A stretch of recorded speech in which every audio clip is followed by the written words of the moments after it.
secteur de l'immobilier connaît un essor en République de Guinée. Les bâtiments et constructions à étages sortent de terre partout à travers le pays.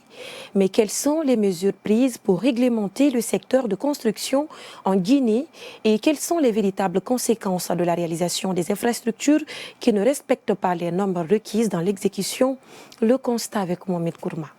Depuis un certain temps, l'image du pays a changé avec la floraison des bâtiments à étages. Certes, un bon signal pour le développement d'une nation. Et cela favorise également la concurrence dans le secteur de l'immobilier, mais aussi entre les entreprises dans l'octroi des marchés de construction de ces bâtisses. Mais une question se pose. Combien parmi ces entreprises qui raflent les contrats respectent les normes en la matière? Est-ce que les entreprises soumissionnaires ont la qualification requise pour l'exécution des chantiers ouverts? L'effondrement des 2 immeubles en construction récemment dans la commune de Matoto avec un bilan de 5 morts en est une parfaite illustration. Et ce drame relance le débat sur le respect du contenu des cahiers des charges et la passation des marchés par l'État à certaines entreprises.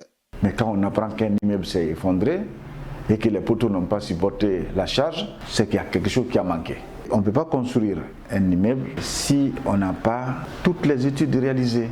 Après ce drame qui vient de s'ajouter à d'autres, une enquête a été ouverte par le ministère de la Justice. Mais beaucoup d'observateurs se demandent si l'entreprise en charge des travaux sur ces immeubles de Matoto a effectivement respecté les normes et quel a été le rôle de l'Agifil puisque ce chantier a été ouvert par sa direction. D'ailleurs, c'est pourquoi certains spécialistes demandent la réorganisation dans le secteur de la construction. Tout ça, c'est l'État qui doit être fort. Il ne faut pas aller chercher, tel bureau n'a pas fait son travail. Ce qu'on a mis en place, la fédération des bureaux, on va exclure des bureaux qui ne respectent pas la réglementation. Plus loin, on se pose cette autre question. Est-ce que les entreprises se réfèrent à des structures spécialisées dans le contrôle et la fiabilité des matériaux qui rentrent en ligne de compte, surtout concernant les immeubles? Il y a ici en Guinée des laboratoires de contrôle de qualité qui sont là, qui ne sont pas impliqués dans certaines de ces activités. Donc ce qu'il faut faire, c'est de promouvoir la qualité. Au cours de ce sinistre, on peut accuser l'ingénierie de la structure et l'ingénierie géotechnique.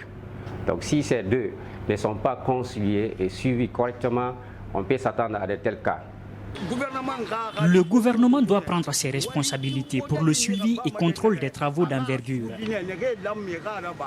Pour l'heure, les autorités de la transition ont pris des mesures urgentes, au nombre desquelles le respect des normes et le renforcement des inspections sur les différents chantiers en construction. Les résultats de l'enquête sur cet accident sont très attendus par la population. Mais avant, le corps des victimes du drame de Matoto ont été remis aux parents pour inhumation.